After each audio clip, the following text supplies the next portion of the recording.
Bom dia. Como que você passou a noite? Mais importante que isso, que horas você acordou? Não conta para ninguém, porque é um assunto individual, particular, só você com Deus. É uma questão muito pessoal, mas escuta, isso vai definir minha vida, meus hábitos pessoais. A gente não toma decisões, a gente não faz coisas importantes para a eternidade em uma semana. É uma vida, são rotinas. Você viu que música linda é essa, né? Que a gente acabou de ouvir? Eu quero a luz do teu saber. Meu Deus, que horas eu busco essa luz? Eu quero, mas eu tenho que buscar. O que eu estou fazendo para querer? Eu tenho que buscar cada manhã e a presença do Senhor. Eu gosto também do hino que nós cantamos. Deus não se cansa de amar. Com amor eterno te amei. Por isso com benignidade te atraí. O amor de Deus é eterno. Não acaba. Hebreus 13, ele diz, nunca te deixarei, nunca jamais te abandonarei. E quando eu, humano, falho, pecador, me aproximo de Jesus, cada manhã, estudando a Bíblia, orando, estudando minha lição, lendo o Espírito de Profecia, essas coisas horríveis que ninguém gosta de ler, chatas, né? Não tem figurinha, não tem vídeo, eu não gosto de leitura, difícil acordar, mas quando estas coisas vão entrando na minha cabeça, elas vão transformando a minha natureza e vão fazendo a mim pecador, falível, ruim, mal, parecido com Jesus. Em 2 Coríntios, se não me engano, 3,18, não vai lá agora, que não é o nosso tema de hoje. Paulo diz assim, contemplando como por espelho a glória do Senhor, nós somos transformados. Quando é que eu recebo esse amor eterno que Deus tem pelo pecador, por pessoas erradas, defeituosas? Quando que eu recebo esse amor eterno? Quando eu vou à presença do Senhor de manhã, quando eu vou ler minha Bíblia, quando eu peço, meu Deus, olha minha cabeça como é, meu Deus, minha cabeça, que medo que eu tenho de mim. Me ajuda. Ontem eu contei para o pessoal do culto ao meio-dia um negócio que eu esqueci de contar para vocês. Quando eu fui começar a namorar minha esposa, eu já fazia teologia. Estava no começo do curso. Mas eu vivi a minha vida toda praticamente ali ao redor do NASP Campus 1. A casa dos meus pais era ali ao lado. Eu jogava bola todo dia ali. E tal. O pessoal me conhecia desde pequeno, desde criança. E numa certa época, quando eu estava me formando em teologia, eu era o aluno mais antigo do colégio, do NASP. Não tinha nenhum aluno mais antigo que eu, né? Porque eu fiz desde a terceira série das séries iniciais até o final da faculdade, ali no NASP. Então todo mundo me conhecia. Quando eu comecei a namorar com a Mariluz, os colegas do quarto dela disseram assim, não namora com esse cara. Esse cara não presta. Aí ela foi se aconselhar com um professor de teologia. Eu sei quem é o professor, porque ela me contou depois, né, que a gente casou. Aí ela foi conversar com o professor disse assim, esse não é um rapaz para você, você é uma boa moça. Esse não é um rapaz para você. Não vai valer a pena. E você sabe de uma coisa? Eu não fiquei bravo com ele. Você sabe por quê? Porque ele tinha razão. Ele tinha razão. É o mesmo conselho que eu daria hoje. Se minha filha começasse a namorar com um bacana desse, eu falaria a mesma coisa para ela. Menina, esse cara não compensa. Mas olha aqui, gente. Isso aqui não é maravilhoso? Olha, você se expõe cada manhã à palavra de Deus. O que a palavra de Deus faz com você? Transforma a natureza. Que coisa fantástica isso, gente! Só que é o seguinte, eu ainda sou aquele cara lá. Eu tenho medo disso. Você nem calcula. Eu sou aquele cara lá. Eu só vou perder completamente aquelas características quando? Quando Jesus voltar. Então eu sei que eu preciso acordar antes de abrir o olho, antes de pôr o pé fora da cama. Senhor, meu Deus, outro dia. Já pensou se saio sozinho hoje? Que vai dar meu dia? Como vai ficar minha vida? Como vai ficar meu casamento? Meu ministério?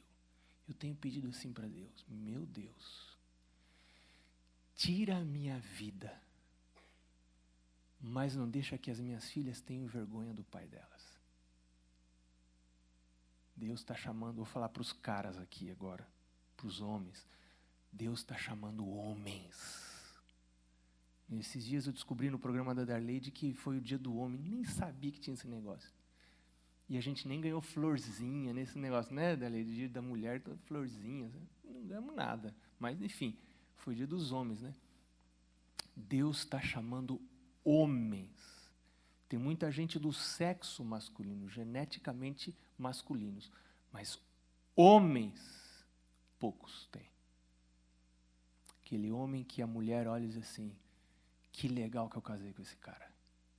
Esse cara realmente é, como diz a Bíblia, o líder da minha casa. Ele é o homem da minha casa.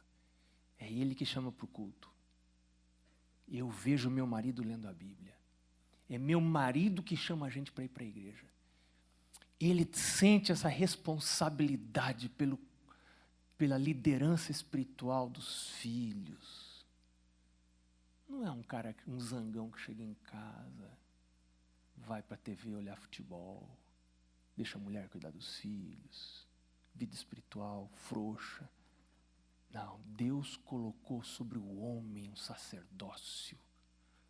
E a igreja precisa de homens, cara macho, está entendendo? Mas não metido a macho, querer engrossar a voz, não é esse tipo de homem, não. Isso aqui que torna a gente homem, palavra de Deus. Ellen White fala da varonilidade. Bom, ontem eu disse que a gente ia falar um pouquinho hoje sobre domínio próprio, porque para receber essa nova natureza, para poder receber a palavra de Deus na minha mente todas as manhãs, eu preciso desenvolver rotinas de busca de Deus. Isso é desesperadamente importante. Satanás sabe disso. Satanás está com todas as suas forças tentando fazer com que eu não desenvolva rotinas, regularidade na busca de Deus, que eu busque a Deus por espasmos. Semana de oração eu busco a Deus, eu passo um tempo sem buscar a Deus. Aconteceu um acidente, morreu alguém, busco a Deus. Aí está tudo bem de novo, eu não busco a Deus. Então, essa busca por espasmos, ela não é suficiente para transformar a minha natureza. Para transformar a minha natureza, eu preciso de constância todos os dias, todos os dias, todos os dias, toda hora. Nós só desenvolvemos hábitos pela repetição. Você repete, você repete, você repete e você forma hábitos. Como que você destrói os hábitos? Como você destrói um hábito? Pela exceção. Tem gente que dá muito mole para si mesmo, né? Ah, só hoje não, hoje eu estou cansado, ontem aconteceu isso, ontem fui dormir tarde, hoje não sei o que lá. E aí você começa a abrir exceções, e as exceções são a brecha onde Satanás põe o seu pé de cabra, e aí ele entra na sua vida, e ele tira de você. Então tem um monte de gente cheia de boas intenções. Puxa, eu amo a Deus, eu quero estar perto de Deus. Ele só quer.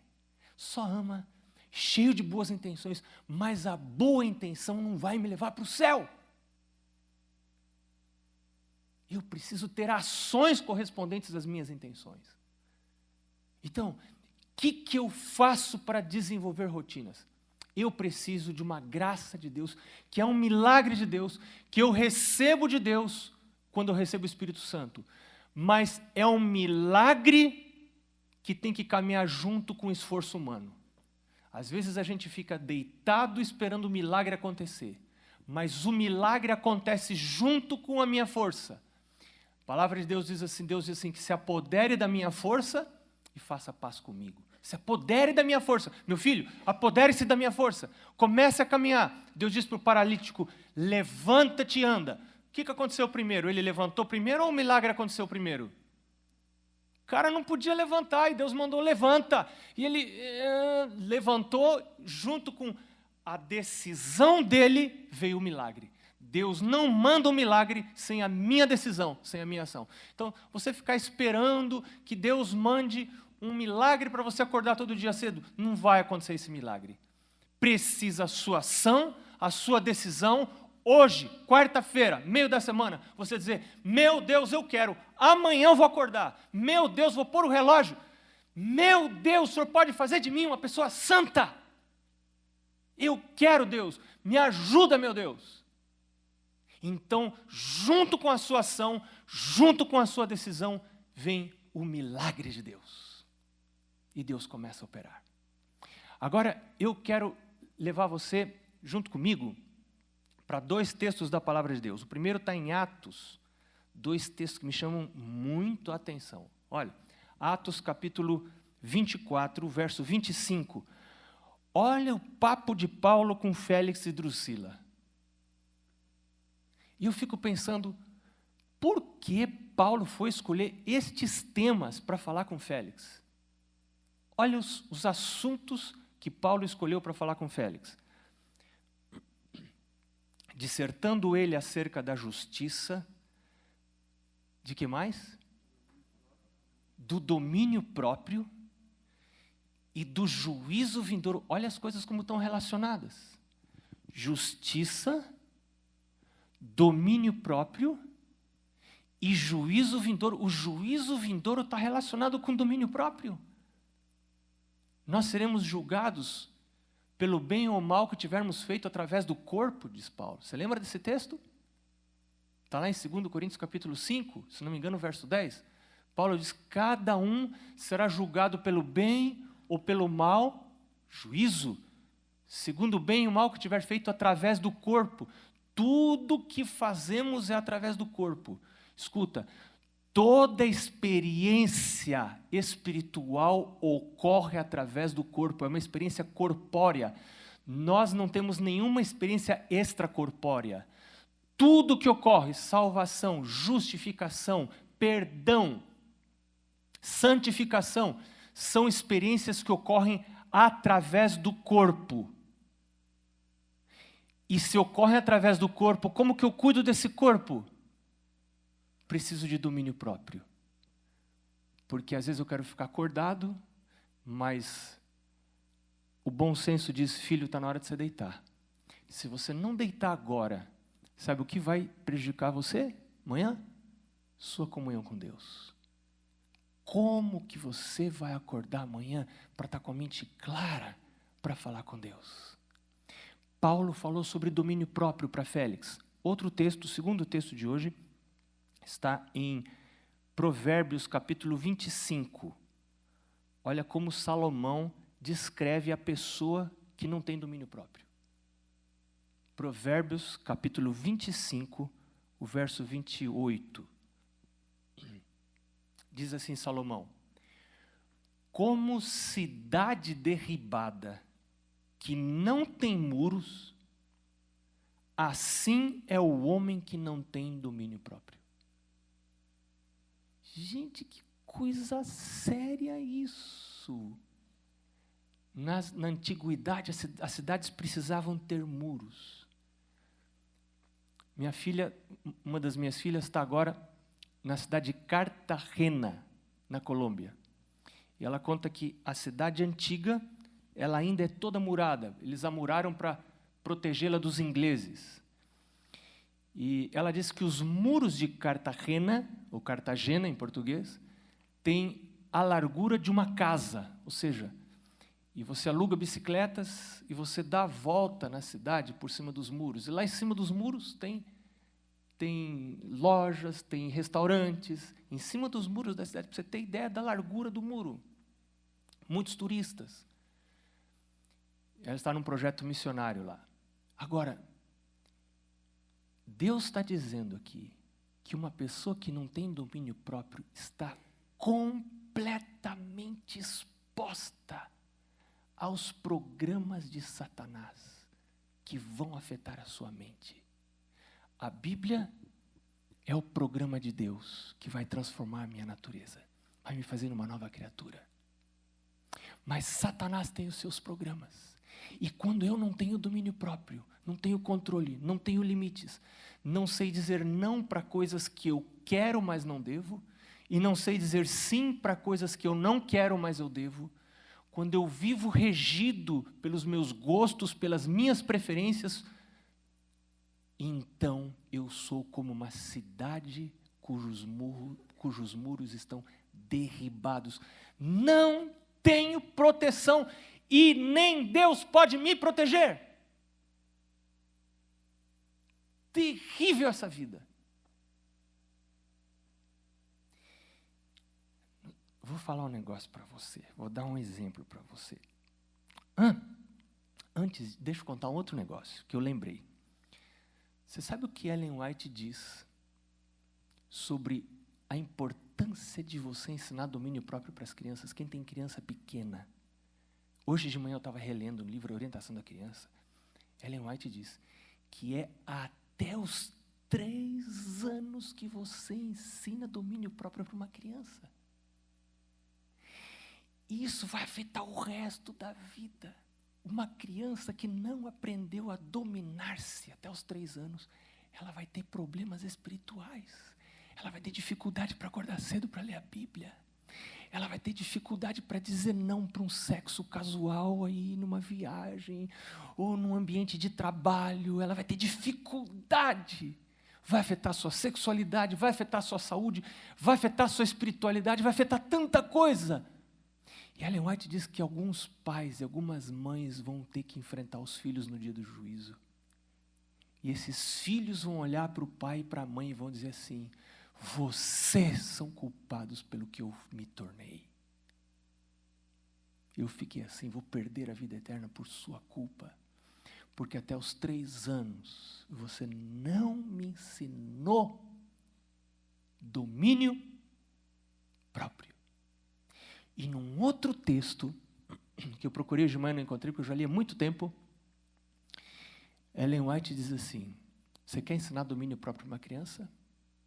Sabe qual a primeira lição de domínio próprio que você ensina para uma criança? Como que você ensina domínio próprio para uma criança? Com comida. Nossa, domínio próprio tem muito a ver com o corpo. Muito a ver com o corpo. E com a mente. As coisas estão relacionadas. Você já viu criança que consegue comida da mãe com choro? Sossega, leão. Então, a comida deixa de ser alimento para ser consolo. Tem mãe que, em vez de doar-se para a criança, ela enfia comida. A criança precisa de mãe, não de comida. E às vezes a comida fica mãe, se torna mãe. E aí, quando a criança cresce, ela precisa daquela mãe. Então ela tem que visitar a geladeira, tem que visitar a despensa, porque ela acostumou a receber consolo da comida. Só que no peito ainda, quando a criança mama de 2 em 2 horas, a mãe tem que ensinar domínio próprio. Choro a gente não resolve com comida. Comida não é para resolver choro. Tem que resolver de outro jeito o choro. Se é de 2 em 2 horas, é de 2 em 2 horas. Depois 3 em 3 horas, 3 em 3 horas. Chorou no meio, faz outra coisa. Comida é só na hora. E quantas vezes a gente deve comer por dia? O que estão dizendo por aí os nutricionistas? 3 em 3 horas. Eu ouvi uma nutricionista do NASP, a doutora Márcia, dizer o seguinte: pastor, isso ela falou há uns 3 anos. Ela disse assim: a Sociedade Canadense de Nutrição já mudou. E ela disse para mim, uns 3 ou 4 anos atrás, ela disse: pastor, vai mudar. O mundo vai mudar para se adaptar à revelação. O que diz a revelação? Quantas refeições a gente deve ter por dia? O que diz Deus? Através de Ellen White, que não sabia nada, não estudou nutrição, não sabia nada. Deus revelou em sonhos e visões. O que Deus falou para ela? Quantas vezes por dia? 2 é melhor que 3. Que coisa radical! Gente do céu! 2 vezes por dia. E entre as 2 refeições, o que você deve comer? Fruta, nozes, entre as refeições. O que deve comer entre as refeições? O que diz a revelação? Gente do céu, é super radical. Parece radical. Ela diz lá: nem uma partícula de comida deveria entrar em nossa boca entre as refeições. Escuta, você ensina domínio próprio para a criança com comida. E isso vai afetar a sua vida espiritual. Por outro lado, meus hábitos físicos afetarão a minha vida espiritual. Eu quero mostrar para vocês algumas coisas. Quero mostrar para vocês. Olha agora, isso saiu há 2 semanas. E nós divulgamos isso no nosso Twitter, o Saúde Adventista. Veja lá no Bloomberg. 2 refeições grandes, boas refeições, são melhores do que 6 pequenas refeições para quê? Perda de peso. Foi divulgado em vários meios, várias mídias apareceu essa notícia, esse estudo. Hoje está cientificamente provado que 2 refeições são melhores do que 6 refeições, pelo menos para perda de peso. Isso apareceu também no UOL Notícias. Estudo diz que comer 2 refeições ao dia é melhor para emagrecer.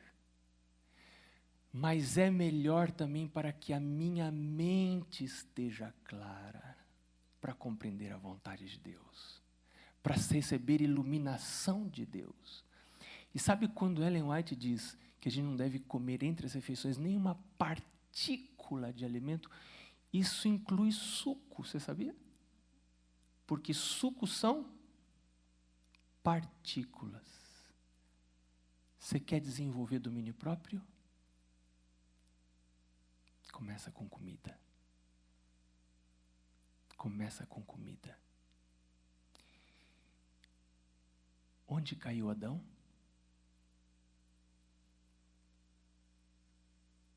Qual foi a primeira tentação de Jesus no deserto?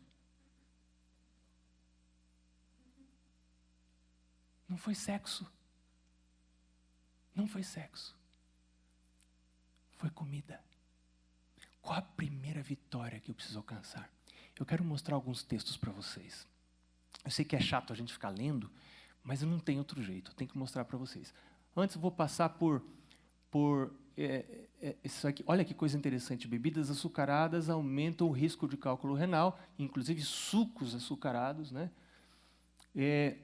Bebidas açucaradas, incluindo sucos, diz o texto, estão ligadas a 180 mil mortes.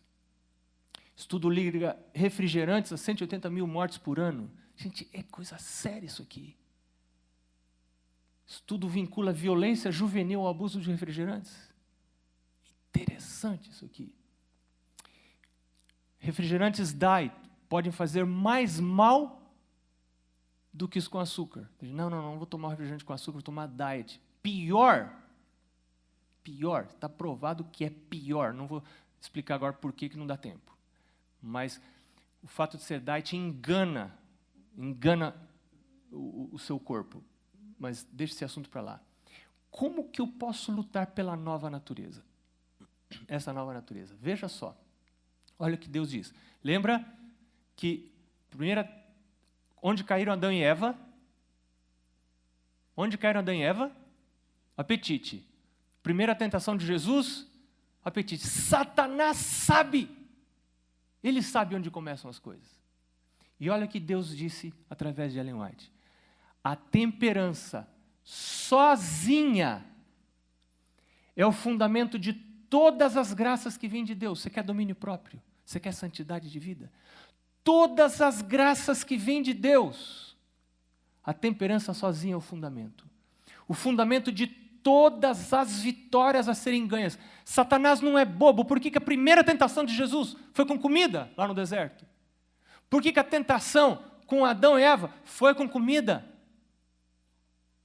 E aqui Deus está dizendo, filho, você vive no tempo do fim. Eu estou voltando.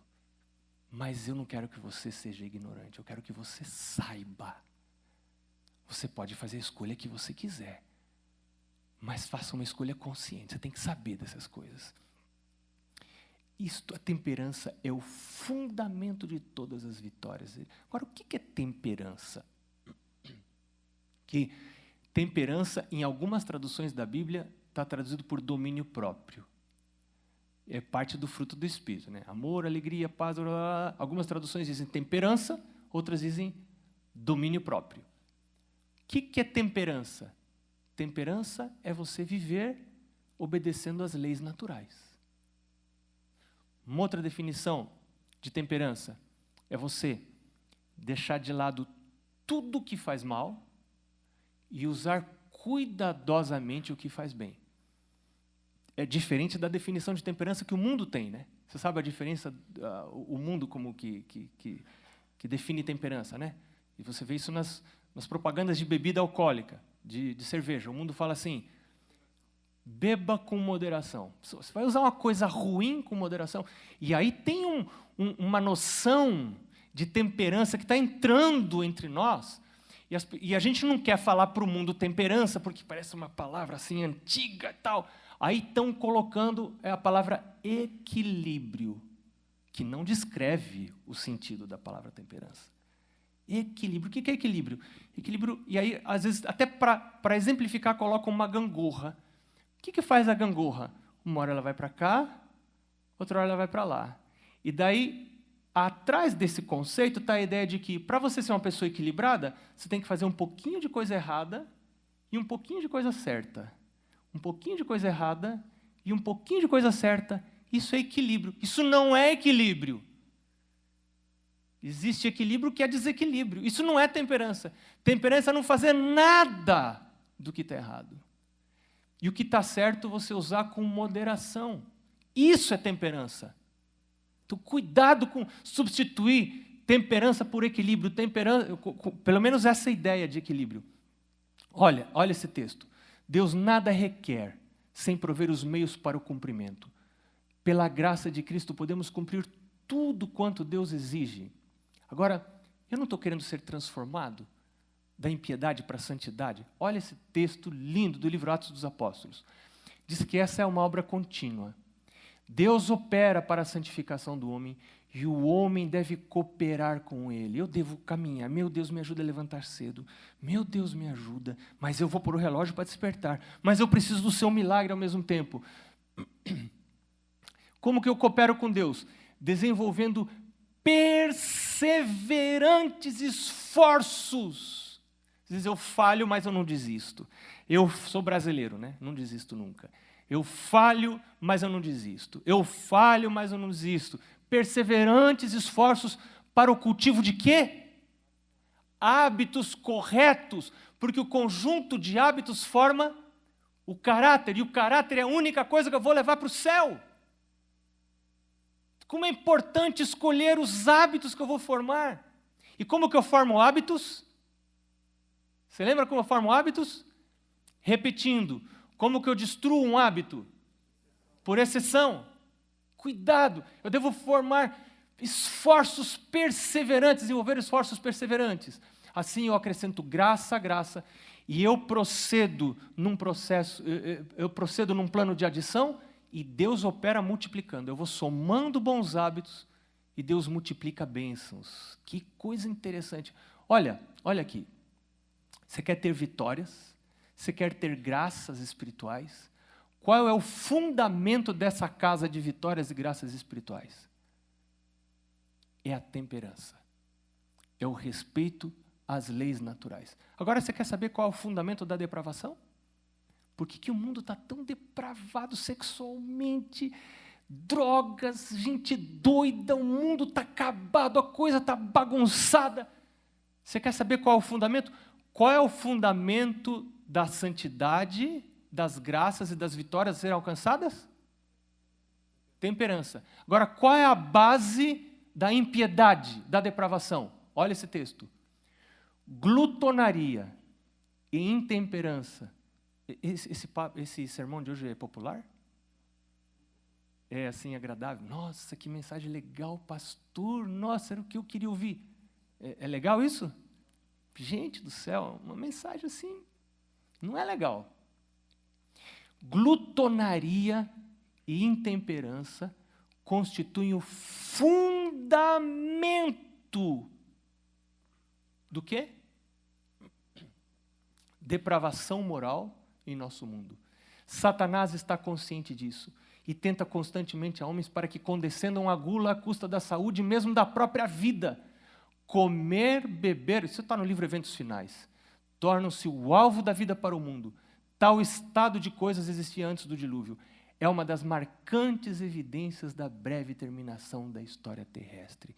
Tal fundamento da depravação é glutonaria e intemperança. O que é glutonaria? Comer por prazer. A comida deixa de ser um alimento para ser uma diversão. Então as pessoas vão para frente da televisão e tem um saquinho, ou vão viajar, entram no ônibus ou no avião, abrem um saquinho de salgadinho. Ele não está se alimentando, está se divertindo. Você percebe a diferença? Isso é glutonaria, é você comer sem entendimento. Deus deu comida para dar prazer para a gente, mas a gente tem que comer com entendimento. Por isso que a gente ora antes de comer, porque quando você come, você está adorando a Deus. Senhor Deus, esse é o templo do Espírito Santo, meu corpo que o Senhor me deu. Com a minha mente eu quero te adorar cada manhã, eu quero te buscar. Então agora eu vou alimentar, eu vou nutrir, eu vou dar energia para esse corpo para te adorar. O que Deus deu para me dar vida, às vezes eu uso para me dar morte. A comida que devia me dar vida, em alguns casos, está trazendo morte para as pessoas. Então, o fundamento da depravação e dos pecados, o que é? Glutonaria e intemperança. Por isso, diz esse texto no Ciência do Bom Viver, a temperança em todas as coisas tem mais que ver com nossa restauração no Éden do que os homens imaginam. Olha, se reconhecêssemos que os hábitos que formamos nesta vida afetarão nossos interesses eternos, nosso destino eterno, que nosso destino eterno depende de hábitos estritamente temperantes, esforçar-nos-íamos no sentido de praticar rigorosa temperança no comer, no beber. Que coisa! Eu digo para você, eu tinha problemas tão sérios nisso. Eu vivia doente, vivia com dor de cabeça, vivia com sinusite. Eu não conseguia subir uma escada que me dava dor de cabeça. Cada mês eu tinha 2 gripes. Terrível, viver com o nariz correndo. Você sabe que às vezes eu ia para a escola, eu tinha que pôr papel higiênico no nariz, porque o nariz não parava de pingar. Já não sei se era rinite. E um dia Deus me mostrou essas coisas. Que coisa! Parece que abriu uma luz. Meu Deus, eu preciso que o Senhor mude os meus gostos, mude minhas preferências, mude o meu caráter, meu Deus. E estas coisas vão afetar a comunhão da gente com Deus, tremendamente. Olha, esse texto a gente vai terminar. É impossível para os que dão rédea solta ao apetite alcançar perfeição cristã. O que é perfeição cristã? Deixa eu dizer para você, porque a gente está falando disso numa semana da família. O que é perfeição cristã? O que é uma pessoa perfeita aos olhos de Deus? Você sabe o que é uma pessoa perfeita aos olhos de Deus? João, capítulo 13, verso 34 e 35.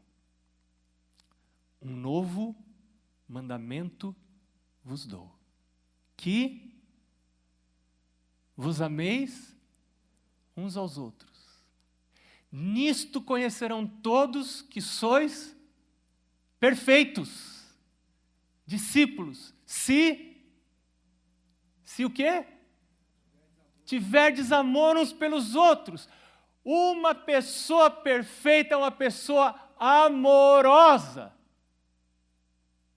Tem vegetariano que não é pessoa perfeita. Que o cara é vegetariano, mas é um crica, ninguém suporta aquela criatura. Não basta ser vegetariano. Entre as pessoas mais chatas que eu conheço estão alguns vegetarianos. E alguns adventistas. Então não basta ser vegetariano. Eu preciso pedir a Deus, o meu regime vai me ajudar? Claro que vai ajudar. Mas eu não preciso, eu não quero me tornar um vegetariano. Eu quero me tornar uma pessoa salva.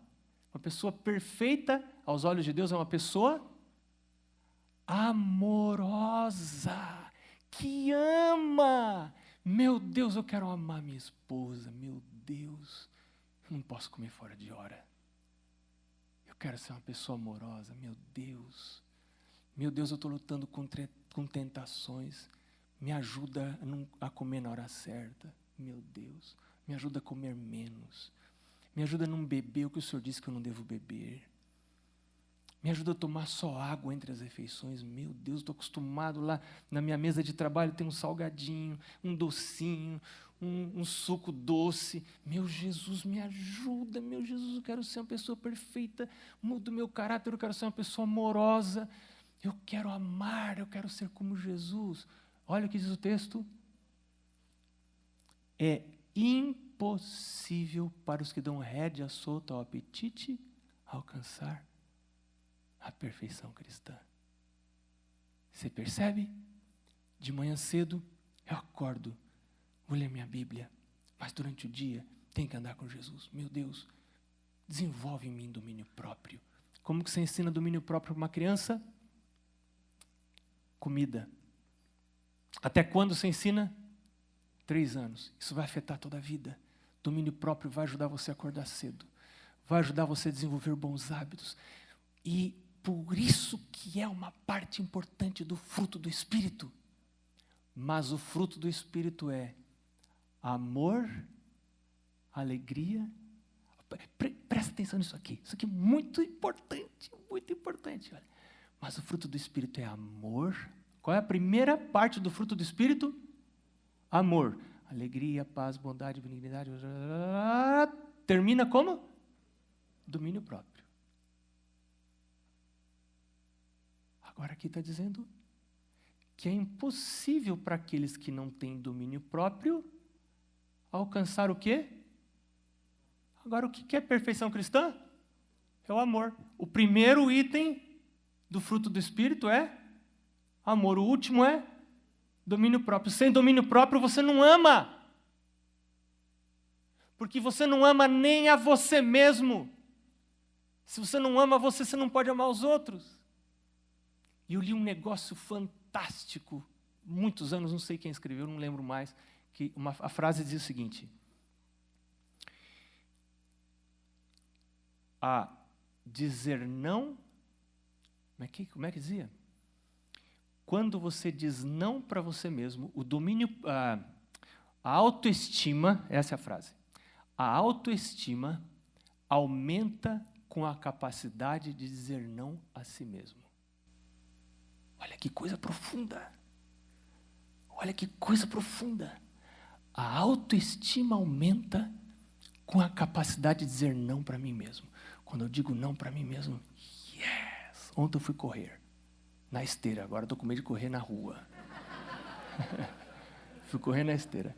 Aí, eu estava já uns dias sem correr, eu me proponho a correr meia hora, deu 15 minutos, ai, não, vou parar, não dá, não mais... Não, vou mais um pouquinho. Mas vou parar. Não, vou mais. Terminou meia hora. Yes! Sabe? Que feliz. A autoestima aumenta com a capacidade de dizer não para você mesmo. Você se ama e aí você pode amar os outros. Que Deus maravilhoso que nos ensina essas coisas. Nós estamos terminando agora. O que você vai pedir para Jesus na oração? Nós vamos ajoelhar agora. Eu posso sugerir uma coisa para você pedir para Jesus? Eu quero pedir, Jesus, me ajude a fortalecer o domínio próprio. Isso é tão importante. Paulo pregou sobre isso para Félix. Salomão falou que uma pessoa que não tem domínio próprio é como uma cidade sem muros. Meu Deus, isso afeta meus relacionamentos. Pessoa que não tem domínio próprio não se ama, não consegue amar os outros. Meu Deus, eu quero receber o Espírito Santo.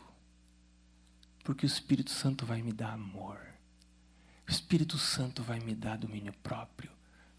Quando eu for reavivado pelo Espírito Santo, eu vou receber amor, vou receber domínio próprio. Isso vai afetar, vai influenciar minhas ações no dia a dia, mas principalmente vai afetar meu momento de comunhão com Deus. Vamos ajoelhar? Vamos orar?